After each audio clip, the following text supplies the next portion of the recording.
बिस्मिल्लाहिर्रहमानिर्रहीम अस्सलाम वालेकुम स्टूडेंट्स। आज हम डिस्कस करेंगे रॉड्स लॉ का लेक्चर 2 और इसमें हम डिस्कस करेंगे कि इसमें दोनों कंपोनेंट्स वोलेटाइल होंगे। जबकि हमने जब रॉड्स लॉ का लेक्चर 1 डिस्कस किया था उसमें हमने कहा था solute must be non volatile. उसमें सॉल्वेंट के वेपर्स तो बनते थे लेकिन सल्यूट के वेपर्स नहीं बनते थे। तो उसके लिए रॉड्स लॉ की जो फर्स्ट स्टेटमेंट थी हमारे पास वो क्या थी? Vapour pressure of solvent above solution is equal to the product of vapour pressure of pure solvent and mole fraction of solvent. यानी कि हमने वहां पे सॉल्वेंट और सल्यूट की कंसंट्रेशन को x1 कहा था सॉल्वेंट की मोल फ्रैक्शन और x2 कहा था सल्यूट की मोल फ्रैक्शन। तो हमने कहा था जितना सॉल्वेंट का की मोल फ्रैक्शन ज्यादा होगी उतना ही सॉल्वेंट का प्रेशर भी ज्यादा होगा, और जितनी सल्यूट की मोल फ्रैक्शन ज्यादा होगी उतनी लोअरिंग ऑफ वेपर प्रेशर ज्यादा होगी। ये उसकी सेकंड स्टेटमेंट थी, लेकिन हम यहाँ पे फर्स्ट को यूज करेंगे।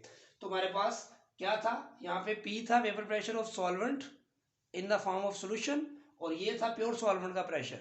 अब हम बात करेंगे कि जो ए सॉल्वेंट है, अब यहाँ पे वन रूल नाम लिया था, अब हम यहाँ पे लेंगे कि हमारे पास ए सॉल्वेंट है और जो बी दूसरा कंपोनेंट है वो भी जो है हमारे पास वोलेटाइल होगा। इसमें ए भी वोलेटाइल है, बी भी वोलेटाइल है। फर्ज करिए ये टोलीन है, ये टोलीन है और ये बेंजीन है। इस तरह के हम कंपोनेंट्स लेंगे जो दोनों ही वोलेटाइल होंगे, ठीक है। और इसमें जो मोस्ट इंपॉर्टेंट पार्ट ये भी है कि हमने वो कंपोनेंट्स लेने जो जिनके मिलने से आइडियल सोल्यूशन हो। आइडियल सोल्यूशन की हम यहाँ पे फिलहाल बात करेंगे। तो बहरहाल हमने ए कंपोनेंट लिया वो भी वोलेटाइल, बी कंपोनेंट लिया वो भी वोलेटाइल। अगर मैं ए के कंपोनेंट की बात करूंगा तो ये इसके वेपर्स यहाँ पे इकट्ठे होंगे तो उसके प्रेशर को हम क्या कह देंगे? पी नॉट ए, क्योंकि ए जब प्योर होगा तो उसके प्रेशर को हमने पी नॉट से रिप्रेजेंट किया था। यहाँ पे ए के नाम के साथ लिख देंगे पी नॉट ए। इस प्योर कंपोनेंट का प्रेशर कितना होगा? P not be. तो ये अलग अलग है, जो ही हम इनको मिक्स कर देंगे तो ये सोल्यूशन फॉर्म करेंगे। जब सोल्यूशन फॉर्म करेंगे तो ए और बी को जमा करने से तो इसमें हमारे पास यहाँ जो वेपर्स अब इकट्ठे होंगे अब वो ए कंपोनेंट के भी होंगे और बी कंपोनेंट के भी होंगे। हम एक शर्त लगा देते हैं, कंडीशन रख देते हैं कि A is more volatile as compare to B, यानी कि ए ज्यादा वोलेटाइल है बी की निस्बत। जब ए ज्यादा वोलेटाइल होगा बी की निस्बत, इसका मतलब ए का प्रेशर भी बी के प्रेशर से ज्यादा होगा। क्यों? जो ज्यादा वोलेटाइल होता है उसके वेपर ज्यादा बनेंगे यकीनन और उसका प्रेशर भी ज्यादा होगा। तो इसका मतलब P not a will be greater than P not be. क्यों? क्योंकि ये ज्यादा वोलेटाइल है, ये लेस वोलेटाइल है। आपकी मर्जी, आप ये वाला ज्यादा वोलेटाइल रख लें, ये वाला कम वोलेटाइल रख लें, तो फिर पी नॉट बी ज्यादा हो जाएगा पी नॉट ए से। ये एक कंडीशन कोई एक लगा सकते हैं आप। तो ये हमने लगा दी। अब यहाँ पे जो वेपर्स इकट्ठे होंगे वो ए के ज्यादा होंगे बी के कम। इसका मतलब है जो यहाँ वेपर्स इकट्ठे होंगे पहली बात वो दोनों के होंगे, ए के भी होंगे बी के भी होंगे। तो इसका मतलब तो जो वेपर्स का प्रेशर होगा वो ए और बी का मिला के होगा, इसलिए हम बोलेंगे वो टोटल प्रेशर आएगा। यानी कि यहाँ पे जो वेपर्स ए और बी दोनों के इकट्ठे हुए हैं उसका प्रेशर क्या होगा? पीटी होगा और वो बराबर होगा partial pressure of A component and partial pressure of B component. यानी कि जब भी गैसेस का मिक्सचर होता था, याद करें तो हम कौन सी टर्म इस्तेमाल करते थे? Partial pressure. तो यहाँ पे ए के प्रेशर को हम क्या लिख देंगे? पी ए, और बी के प्रेशर को लिख देंगे पी बी। तो दोनों को जमा करेंगे तो टोटल प्रेशर आ जाएगा P T is equal to P A plus P B. अब ये जो ए कंपोनेंट का जो पार्शियल प्रेशर है, फर्ज करें P A, partial pressure of A component P A, वो डायरेक्टली प्रोपोर्शनल होगा X A mole fraction of A. यानी कि ये तो सिंपल वही बात आ गई ना कि जिसका ए कंपोनेंट को अगर हम सॉल्वेंट मान लें रॉड्स लॉ के मुताबिक तो ए कंपोनेंट की मोल फ्रैक्शन जितनी ज्यादा उसका प्रेशर उतना ही ज्यादा। फॉर एग्जांपल ये देखें ए यहाँ पर जीरो है, जीरो का मतलब इसकी कोई अमाउंट नहीं है तो उसका प्रेशर भी इस वक्त वेपर प्रेशर है, इस तरफ उसकी जो है वो कंसंट्रेशन है। ए जीरो मतलब उसका प्रेशर भी जीरो, ए जीरो मतलब उसका प्रेशर भी जीरो। ए को यहाँ पे मैंने इस पॉइंट पे देखे ए 10 हो जाएगा, 10 का मतलब उसका प्रेशर भी ज्यादा हो गया, 20 प्रेशर भी 20, 30 30 40। इस तरफ क्या हो रहा है? ए की कंसंट्रेशन इस तरफ बढ़ रही है। ये ए की ग्राफ दोनों ए और बी दोनों के लिए है। अगर मैं बी की बात करूं तो यहाँ पे बी कितना है? इस पॉइंट पे जीरो। जब बी जीरो तो उसका प्रेशर भी जीरो।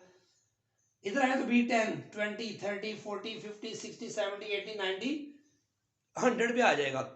तो ये 100 पे जो पहुंचेगा तो इसका प्रेशर देखिए बढ़ता जा रहा है बढ़ता जा रहा है बढ़ता जा रहा है। तो पास ये P B directly proportional to X B. क्या मतलब? Partial pressure of B component B की ही मोल फ्रैक्शन के डायरेक्टली प्रोपोर्शनल होगा। जितना बी की कंसंट्रेशन यहाँ ज्यादा होगी उतना ही बी यहाँ पे प्रेशर में कंट्रीब्यूट ज्यादा करेगा।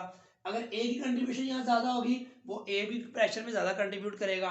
तो ये यहाँ पे जो है ए कम होता जा, जो इस पॉइंट से 0 से इतना है 100, तो बी बढ़ है, तो बी का ग्राफ ये आ गया हमारे पास।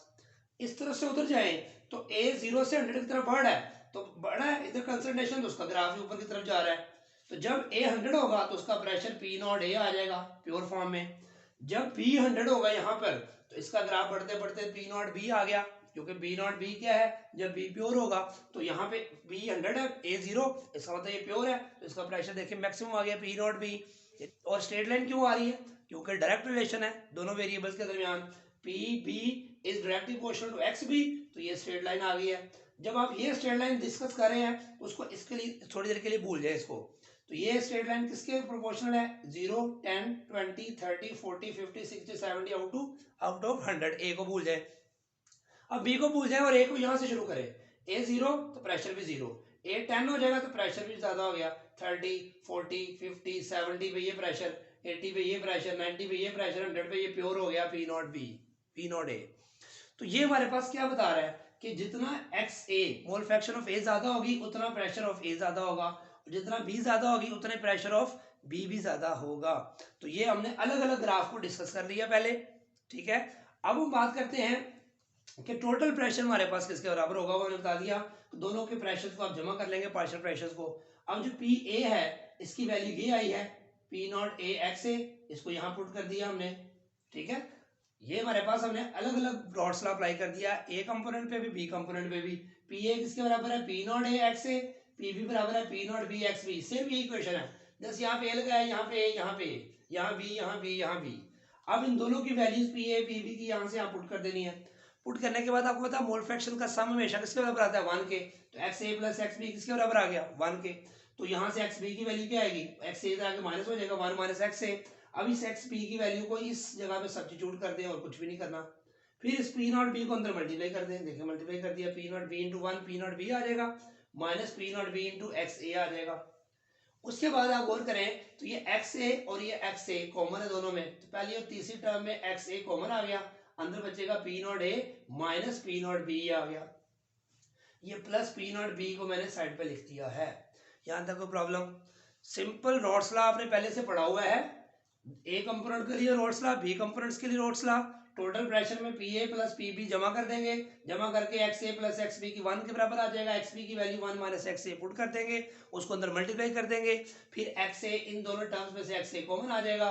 तो ये हमारे पास एक क्वेश्चन आएगी, और मैथमेटिकल स्टेप्स इसमें कोई मुश्किल नहीं है, ग्राफ को हमने बाद में समझना असल बात। तो ये हमारे पास जो इक्वेशन आई है इसको हम बोलते हैं equation of straight line, equation of straight line. और इक्वेशन ऑफ स्ट्रेट लाइन हमारे पास क्या होती है कि हमारे पास दो वेरिएबल्स हैं यहाँ पे। इक्वेशन ऑफ स्ट्रेट लाइन आपको पता है y is equal to M X plus C होती है। अगर मैं हमारे पास जो है ये दो वेरिएबल्स अगर हम ले लें, y एक्सिस पे हम ले लेते हैं जी पी डी,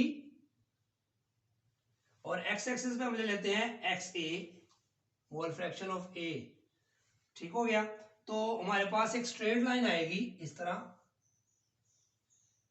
ये एक स्ट्रेट लाइन आ गई है। अब हमारे पास स्ट्रेट लाइन जो आई है ये वाली, ये इस y एक्सिस को किस पॉइंट पे कट कर रही है, इस पॉइंट पे। इस पॉइंट को हम कहते हैं C, इसको बोलते हैं y intercept. Straight line y axis को जिस पॉइंट पे कट करती है, इंटरसेप्ट करती है, उसको हम कहते हैं y इंटरसेप्ट। और इसको ये जो mx के प्लस c में जो भी लिखा हो वो हमारे पास y इंटरसेप्ट कहलाता है। ये मैथमेटिक्स का टॉपिक है बेसिकली, तो इसको थोड़ा सा आपको याद रखना पड़ेगा कि y एक्सिस पे टोटल प्रेशर आ गया, और x एक्सिस पे मोल फ्रैक्शन ऑफ एक्स ए आ गई, और हमारे पास x एक्सिस पे एक्स ए आ गया वेरिएबल, और c जो है कांस्टेंट वैल्यू है पी नॉट बी। ये जो स्ट्रेट लाइन यहाँ पे कट कर रही है तो इसको हम बोलेंगे पी नॉट बी। और ये जो m है, ये m इसको कहते हैं स्लोप। ये जो स्लोप अगर मैं सीधे ड्रॉ करूं यहाँ से लाइन तो ये बनेगी, तो ये स्लोप कितनी है, इतनी है। तो इन दोनों पॉइंट्स का डिफरेंस ले लें, ये है P not basically A, P not a, और ये पॉइंट है पी नॉट बी। इन दोनों का डिफरेंस ले लें, P not A minus P not be, तो ये हमारे पास क्या आ जाएगी, स्लोप आ जाएगी। पी नॉट बी का मतलब यहाँ भी पी नॉट बी होगा। इन दोनों पॉइंट्स का डिफरेंस ले लें, P not A minus P not be, तो ये इस स्ट्रेट लाइन की क्या आ जाएगी, स्लोप आ जाएगी। ये आपने फिजिक्स में 9th क्लास में फिजिक्स में जब ग्राफ पढ़े थे वहाँ भी पढ़ा होगा, नहीं तो स्ट्रेट लाइन का कंसेप्ट मैंने आर्इनियस क्वेश्चन में बड़ी तफसील से समझाया 11 चैप्टर में। वो टॉपिक जब समझेंगे तो मैंने सारा स्ट्रेट लाइन का कंसेप्ट पहले समझाया है, फिर आपको वो सारा ग्राफ समझ आएगा।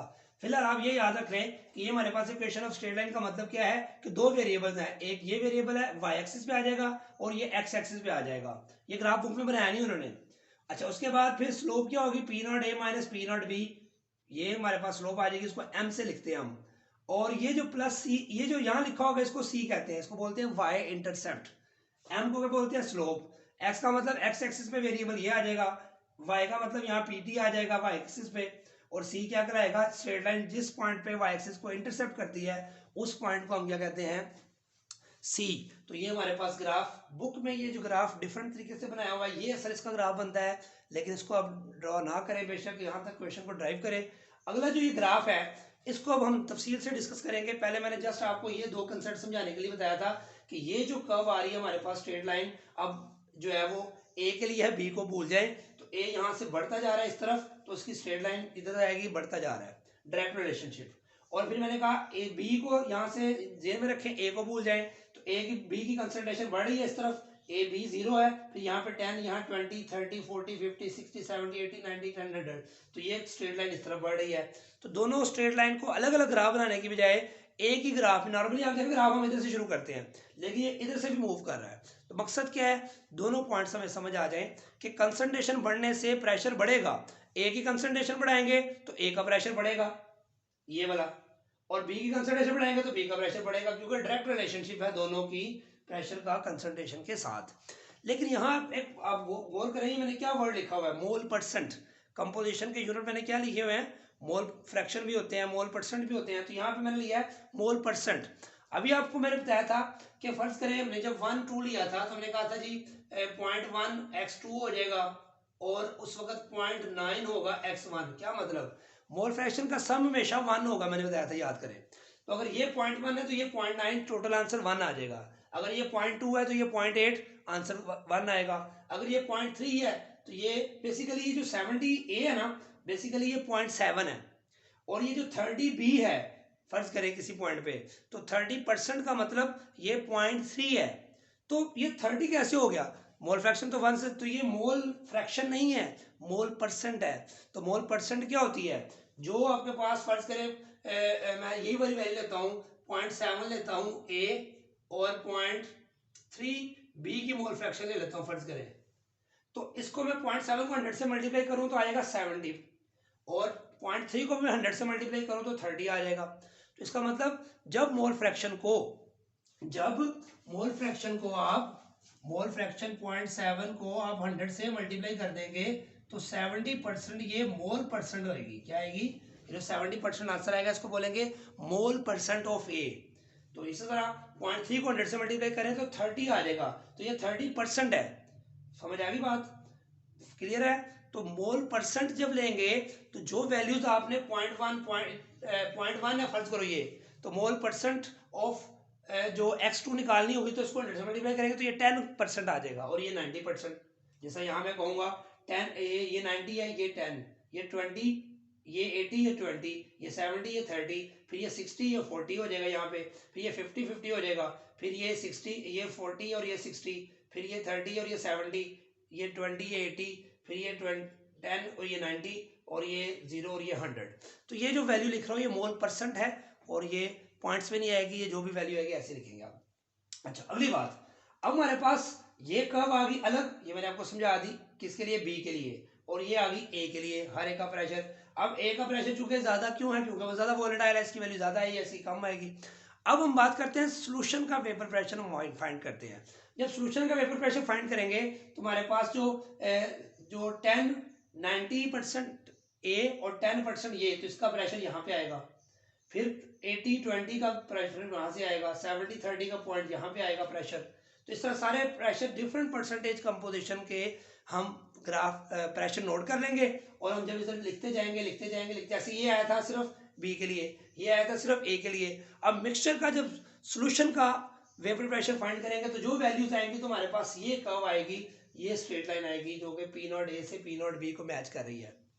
तो ये किसके लिए है, आइडियल सोल्यूशन के लिए मैं पहले बता रहा हूँ। नॉन आइडियल का टॉपिक बाद में पढ़ेंगे जाके, ये सिर्फ हम बात कर रहे हैं अगर सोल्यूशन आइडियल है तो उसकी वेपर प्रेशर कर्व इस तरह स्ट्रेट लाइन में आ जाएगी आपके पास। अब इसका फायदा क्या हमें, वो हमने असल बात डिस्कस करनी है। फर्ज करें आपके पास जो है 70-30 जो कंपोजिशन का सोल्यूशन था, जिसमें 70% ए था, 20% 30% था, उसका ये जी पॉइंट पे उसका वेपर प्रेशर आ गया, या आपके पास किसी भी कंपोजिशन का वेपर प्रेशर जी आ गया, जी वेपर प्रेशर जो है आपका कोई भी, उस पॉइंट पे कंपोजिशन क्या है, इस परपेंडिकुलर को नीचे ड्रॉ करें तो ये स्ट्रेट लाइन जे पॉइंट पे जाके इस पॉइंट पे मिलेगी। और इस पॉइंट पे चूंकि ग्राफ आपने बनाया, आपको पता होगा यहाँ पे 70% ए है और 30% बी है। अच्छा, एक बात तो ये पता चल गई कि जी पॉइंट पे कितनी कंपोजिशन है ए की और कितनी बी की परसेंटेज है, ये आप फाइंड कर सकते हैं। दूसरा आप ये भी फाइंड कर सकते हैं कि उसमें ए की कंट्रीब्यूशन कितनी, बी की कितनी है। कैसे, इस स्ट्रेट लाइन ने जो ए वाली कर्व थी, जो प्योर ए वाली मैंने बात समझाई थी आपको, उस कर्व को एच पॉइंट पर टच कर रही है, कट कर रही है। इस एच से लेके इस जे तक का डिस्टेंस प्रेशर नोट करें तो यहाँ पे ये जो आएगा हमारे पास, फर्ज करें इस एच से जे तक का प्रेशर नोट करेंगे। फिर इस स्ट्रेट लाइन ने जो इस बी की कर्व को आई पॉइंट पे कट किया है, तो इसका भी यहां से नोट कर लें, यानी कि आई जे जो वेपर प्रेशर होगा वो बी का होगा, यहां से नोट कर लें, इधर ले लें या इधर ले लें। फिर एच से जे तक जो वेपर प्रेशर होगा वो किसका होगा, वो ए का होगा, वो नोट करें और इन दोनों को जमा करें, आप देखें वही प्रेशर आएगा जो जी का यहाँ पे आया होगा। फॉर एग्जांपल यहाँ पे जी का प्रेशर है 200, फर्ज कर लेते हैं, तो यहां से एच का जे तक जो प्रेशर होगा ए कंपोनेंट का वो है 150 और ये जो है वो 20 है। 150 में 20 जमा करें तो यहां से लेके यहां तक टोटल कितना आएगा, 200। इसका मतलब ये हुआ किसी भी पॉइंट पे, फर्ज करें मैं यहां पे ले लेता हूं, फर्ज करें कोई पॉइंट यहाँ पे मैं जी पॉइंट यहाँ ले लेता हूँ। अब मैं पूछता हूँ इस प्रेशर पे फर्ज करो ये प्रेशर आया, आप सपोज कर लें जी है जी 120 प्रेशर है, ये सोल्यूशन का प्रेशर कितना है 120। मैं पूछता हूँ इस 120 प्रेशर पे कंपोजिशन क्या है, आप इधर से परपेंडिकुलर नीचे ड्रॉ करेंगे तो फर्ज करें यहाँ पे ऑपोजिट हो गया है, 70 जो होगा बी हो जाएगा, बी 70 हो जाएगा और ए 30। क्लियर है, ये कंपोजिशन एक तो आ गई। अब इसमें ये भी पूछ सकते हैं आपसे कि अब बताओ इसमें ए और बी की कंपोजिशन कितनी होगी, तो यहां से इस जी पॉइंट, ये जी पॉइंट फर्ज करो ये है और ये अब जे पॉइंट है सपोज कर ले, और ये आई है और ये एच है, तो यहां से लेके यहां तक जो डिस्टेंस नोट करेंगे वो किसका प्रेशर होगा, बी की कंट्रीब्यूशन अब ज्यादा हो गई है और ए की कंट्रीब्यूशन अब थोड़ी है इतनी, ये ए का प्रेशर कंट्रीब्यूट होगा और ये बी का, फर्ज करें बी का यहाँ पे 100 है और ए का 20 है, 100 + 20 तो यहाँ भी 120 था, यहाँ मैंने क्या बताया था टोटल प्रेशर आ रहा है 120 और ये वाला प्रेशर बी वाला 100 है और ये वाला क्वेश्चन 20 है, 100 + 20 120। तो जब ये प्रेशर हमने जी फाइंड किया था 200, तो इसमें ए की कंट्रीब्यूशन 150 थी और बी की थी 50, और इस केस में आके बी की कंट्रीब्यूशन 100 है और ए की, क्यों, क्योंकि ए की बी की कंसंट्रेशन ज्यादा है, यहाँ मोल परसेंट बी की ज्यादा है और ए की कम है। तो क्या मतलब, वेपर्स की कंपोजिशन में ए का वेपर ज्यादा होंगे, ये बी के वेपर ज्यादा होंगे, ये डिपेंड करेगा कि नीचे जो कंपोजिशन है जो आपने ली है वो जब बी है ही ऑलरेडी ज्यादा तो उसके वेपर ज्यादा बनेंगे, अगर ए यहाँ पे ज्यादा था उसके वेपर ज्यादा कंट्रीब्यूट कर रहे थे, तो टोटल प्रेशर में ए का प्रेशर कितना कंट्रीब्यूट करेगा, बी का कितना करेगा, ये डिपेंड करता है कि आपने मोल परसेंट पे कौन सी कंपोजिशन ली है। अब यहाँ देखें ए 100 है, बी है ही नहीं, तो इसका मतलब टोटल प्रेशर ए का होगा, उसमें बी की कोई कंट्रीब्यूशन नहीं होगी। अगर इसी पॉइंट को मैं नीचे ड्रॉ करूं तो ये पॉइंट यहाँ पे आ रहा है, मतलब बी यहाँ पे 0 है। सेम इसी तरह इस पॉइंट पे देखें बी 100 है, तो इसका मतलब टोटल प्रेशर जो पी नॉट बी होगा उसमें ए की कंट्रीब्यूशन 0, तो उसका प्रेशर भी 0 कंट्रीब्यूट होगा। तो इसका मतलब है इस ग्राफ में आप किसी भी अननोन सॉल्यूशन की कंपोजिशन को फाइंड कर सकते हैं। कैसे, एक्सपेरिमेंट, इसका क्या फायदा है, देखें आपको मैं, आप लेबोरेटरी में मौजूद हैं, आपको मैं दो जो है लिक्विड्स, दो कंपोनेंट्स दे देता हूँ, एक मैं दे देता हूँ बेंजीन और एक देता हूँ आपको टोलीन, और उसको अलग अलग बीकर में आपको मैं दे देता हूँ फर्ज करें, और मैं आपसे कहता हूं कि ये एक सोल्यूशन मैं मिक्सचर बना के दे देता हूं, मैं सपोज करता हूं कि मैंने एक आपको अननोन कंपोजिशन 70-30 वाली बना के दे दी है, और मैं आपसे पूछता हूं बताएं इसमें ए कितने परसेंट है और बी कितने परसेंट है, ए कितने परसेंट है, बी कितने परसेंट है। मैंने उसको मिक्स किया 70-30 जैसे ये लिखा हुआ है, लेकिन आपको नहीं मैंने बताया कि ये 70-30 है। मैं आपको ये अननोन मिक्सचर बता देता हूँ, तो वो आपको मैं कहता हूँ ये रख लो साइड पे। और ये दो अलग अलग सोल्यूशन मैंने सॉल्वेंट दे दिए हैं आपको, कंपोनेंट दे दिए हैं। अब इनकी मदद से आप ग्राफ ड्रा करो और मुझे बताओ ये जो अननोन कंपोजिशन है ये कितनी है, इसमें ए कितने परसेंट है, बी कितने परसेंट है। तो आप कैसे पता लगाओगे, आप क्या करोगे, जो मैंने आपको ए बी अलग अलग दे दूंगा इस तरह, जैसे ये अलग अलग पड़े हुए हैं, आपके पास ये बेंजीन है, ये टोलीन है, आप इसकी 10% मोल परसेंट लोगे, इसको 90% लोगे और मिक्स करके एक सोल्यूशन बना लोगे जैसे ये बना हुआ है। फिर आप क्या करोगे, इसका 20% मोल परसेंट लोगे, इसकी मोल परसेंट 80% लोगे, दूसरा सोल्यूशन तैयार। फिर आप इसको 30% 70% लोगे, तीसरा सोल्यूशन तैयार। फिर आप इसका 40% 60% लोगे, चौथा सोल्यूशन तैयार। फिर आपका 50-50 लोगे, पांचवा सोल्यूशन तैयार। इस तरह 60-40 लोगे, छठा सोल्यूशन तैयार। 70-30 लोगे, सातवां सोल्यूशन तैयार। 80 इसका, 20 इसका, तो आठवां सोल्यूशन तैयार। 90 इसका, 10 इसका, नौवां सोल्यूशन तैयार। और इसका 100% पे आपके पास इस तरह के 10 सोल्यूशन फर्ज करें तैयार हो गए हैं। उन 10 के 10 सॉल्यूशंस का वेपर प्रेशर आप नोट करेंगे और ग्राफ आप सेम ऐसे ड्रॉ कर लेंगे। इस 70-30 को फिलहाल भूल जाए कि आपको पता है इसका, क्योंकि आपको तो पता ही नहीं, मैंने जो दिया आपको अननोन 70-30 है। आप सारों का परसेंटेज ऐसे ऐसे एक स्ट्रेट लाइन, आप सेम ऐसे स्ट्रेट लाइन आपके पास आ जाएगी। अब क्या करेंगे आप, अब आप ये जो 10 सोल्यूशन आपने लिए यहाँ पे, ये वो सोल्यूशन थे जो आपने खुद बनाए थे 10 90 80 20 80 70 30 करके, जो मैंने दिया वो साइड पे रखा हुआ है। अब आप कहोगे, आप क्या करोगे, सारों के सोल्यूशन मालूम करके ग्राफ बना लिया। अब कहोगे आप कि मैं इस तरह करता हूँ, जो अननोन सोल्यूशन सर ने मुझे दिया है उसका भी वेपर प्रेशर फाइंड कर लेता हूँ। उसका वेपर प्रेशर फाइंड करते हैं तो इस पूरी स्ट्रेट लाइन में से किसी एक पॉइंट जी पर वो भी एक प्रेशर होगा। क्यों, मैंने दिया उसका भी प्रेशर वही आएगा जो आपने सोल्यूशन बनाया। आपने 10 बनाया ना, उन 10 में से एक सोल्यूशन का प्रेशर वही होगा जो मैंने दिया था आपको, उसका भी आप नोट करेंगे तो टैली हो ही जाएगा ना। और टैली हो ही जाएगा कि नहीं हो जाएगा, क्यों कि एक जो अननोन सोल्यूशन मैंने आपको दिया है वो भी उन्हीं 10 में से कोई ना कोई एक तो है ना। तो इसका मतलब है इस जो अननोन सोल्यूशन का प्रेशर उन 10 वैल्यूज में से किसी एक वैल्यू से फर्ज करें जी से मैच कर गया। अब इस जी वैल्यू का परपेंडिकुलर नीचे ड्रॉ करें तो आप देखेंगे इस पर कि ए कितना है बी कितना है। तो इसको आप देखेंगे जब तो ए 70 होगा और बी 30 होगा, तो आप इस मुझे आप कहेंगे सर आपने जो मुझे सोल्यूशन दिया था उसमें ए 70% है मोल परसेंट के लिहाज से और बी 30% है। तो इस तरह इस अगर फर्ज करें मैं आपको सोल्यूशन दे देता हूं जिसमें जो है 30% 30% ए है और 70% बी है, तो फिर आपके पास जो अननोन सोल्यूशन का प्रेशर आएगा ना, भाई आपने ये सारे यही वैल्यू निकाली होंगी। तो अननोन सोल्यूशन आपको मैंने जो दिया उसमें ए चूंकि 30% बी 70% है, तो वो ग्राफ फर्ज करें यहाँ पे आएगा पॉइंट। आपका जो अननोन सोल्यूशन का प्रेशर यहाँ आएगा, इसको नीचे ड्रॉ करेंगे तो आपके सर हाँ ए इसमें 30% है, बी 70% है। मैं आपको एक और सोल्यूशन दे देता हूँ जिसमें मैं 60-40 को मिक्स कर देता हूँ, तो आप उस जो अननोन सोल्यूशन का प्रेशर नोट करेंगे वो यहाँ करके कहीं आएगा।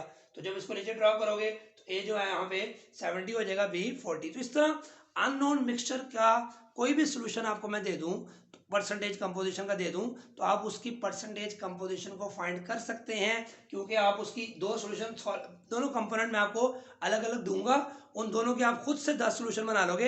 ये जरूरी नहीं कि 70-30 दरमियान में भी आ सकता है, फर्क आपका फिर वो दरमियान में कहीं वैल्यू आ जाएगी। तो उसको जब नीचे ड्रॉ करेंगे आपके पास डाटे के अंदर यहाँ पे फर्ज करें 80 जो है वो 80 है 20 है, तो वो ग्राफ हो सकता है यहाँ पे पॉइंट आ जाए, वो पॉइंट नीचे ड्रॉ करेंगे तो वो इसके दरमियान आएगा। तो इसका मतलब है ये फर्ज करें 80 और 70 के दरमियान फर्ज करें आ जाता है ये 75, चलो वैल्यू चेंज कर ले 75 और फिर ये कितना होगा 25। तो मतलब अननोन कंपोजिशन का मतलब दरमियान में भी कोई वैल्यू आ सकती है, इन बिटवीन आ सकती है, जहां मर्जी आए। आपको अननोन जो भी सोल्यूशन दिया जाए आपने वही सोल्यूशन बनाने जो मैंने आपको बताए हैं, आपने एक स्ट्रेट लाइन हासिल कर लेनी है, उसमें आप आसानी से बता सकते हैं कि जो है अननोन कंपोजिशन क्या थी। तो Raoult's law when both components are volatile, most important long question है।